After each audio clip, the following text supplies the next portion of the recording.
आप जाइएगा, विदाई होगा आपका। चलिए बैठिए, भाषण दे रहे हैं। बैठिए, आप बोलिए ना, आप उधर ध्यान मत दीजिए। राजीव जी, इसी को लोकतंत्र कहते हैं। ऐसे ही लोकतंत्र को आप चलाना चाहते हैं। सभापति महोदय, लोकतंत्र चलता है लोक लाज से, और इस सरकार ने सारे लोक लाज को ताखे पर रख दिया। लेकिन आपको बैकडोर से शासन करना था। आप कैसे बैठ के यहाँ फैसला कर सकते हैं? क्या हुआ हसर आपका? दिल्ली के एमसीडी के चुनाव में भी आप हार गए, फिर भी आप बोलने में बात नहीं आ रहा है। इस दिन इन्होंने एनडीए का बैठक किया।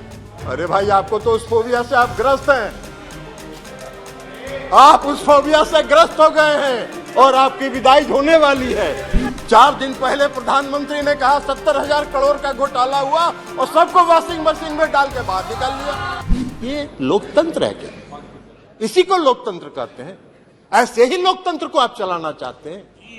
सभापति महोदय, लोकतंत्र चलता है लोक लाज से, और इस सरकार ने सारे लोक लाज को ताखे पर रख दिया और डुबो के इस दिल्ली में शासन करना चाहते हैं। आप बैकडोर से शासन करना चाहते हैं। अभी माननीय गृह मंत्री जी ने बिल को पेश करते हुए कहा कि दिल्ली की सरकार 2015 में ऐसी बन गई कि जो भ्रष्टाचार के मामले में जिसका काम ही नहीं है सेवा करना।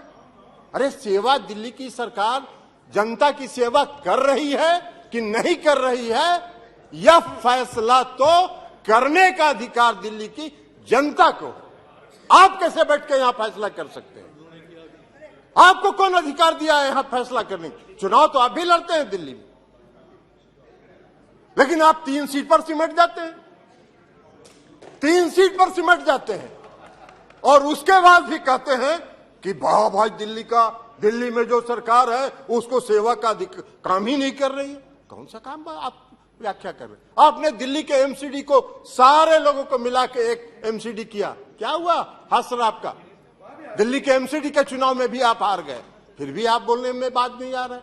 फिर भी आप बोल रहे। तो लोक लाज जब आप ताखे पर रख दीजिएगा तो यही होगा, क्योंकि आपने लोकतंत्र को समाप्त करने का निर्णय किया। आपकी मंशा है बैकडोर से शासन करना, मनोनीत लोगों के माध्यम से चुनी हुई सरकार पर शासन चलाना। यही मंशा आपकी दिल्ली में भी है और यही मंशा देश के अन्य भाग में। ये कौन सा शासन आप चला, कौन सा लोकतंत्र स्थापित करना चाहते हैं? अभी चर्चा कर रहे थे माननीय गृह मंत्री जी, गठबंधन की चर्चा कर रहे थे, इंडिया की भी चर्चा कर रहे थे। अब इंडिया का फोबिया तो उनको समा गया है, इसलिए कि आज तक तो कभी इन्होंने एनडीए की बैठक नहीं की। आज तक कभी नहीं हुआ था। लेकिन जिस दिन इंडिया की बैठक मंगलोर में हो रही थी, उसी दिन इन्होंने एनडीए का बैठक किया। अरे भाई, आपको तो उस फोबिया से आप ग्रस्त हैं। आप उस फोबिया से ग्रस्त हो गए हैं और आपकी विदाई होने वाली है। तो इसलिए भ्रष्टाचार की बात कर रहे हैं। बैठिए ना बाबा, आप जाइएगा, विदाई होगा आपका। चलिए बैठिए, भाषण दे रहे हैं। बैठिए, आप बोलिए ना, आप उधर ध्यान मत दीजिए। राजीव जी, राजीव रंजन जी, उधर ध्यान मत दीजिए। Address the chair only, address the chair only. केवल आपकी बात रिकॉर्ड में जा रही है, किसी अन्य की बात रिकॉर्ड में नहीं जा रही है। आप please address the chair and please सभापति and try to conclude also please.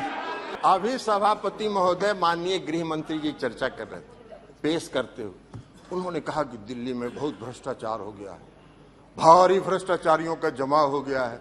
Maharashtra के बारे में उन्होंने चर्चा नहीं की। 4 दिन पहले प्रधानमंत्री ने कहा 70,000 करोड़ का घोटाला हुआ और सबको वॉशिंग मशीन में डाल के बाहर निकाल लिया। अरे वाह भाई वाह, भ्रष्टाचार की परिभाषा कर रहे हैं और देश देख रहा है। आपको भी गृह मंत्री जी, पूरा देश देख रहा है कि कौन से भ्रष्टाचार की आप व्याख्या कर रहे हैं और कौन सा भ्रष्टाचार पर आप नियंत्रण करना चाहते हैं। भ्रष्टाचार का भय दिखाकर अपनी राजनीतिक बात पूरी कीजिए जी। इसलिए चिंता मत करिए, जनता देख रही है आपको भी। 2024 में आपका भी फैसला जनता कर देगी।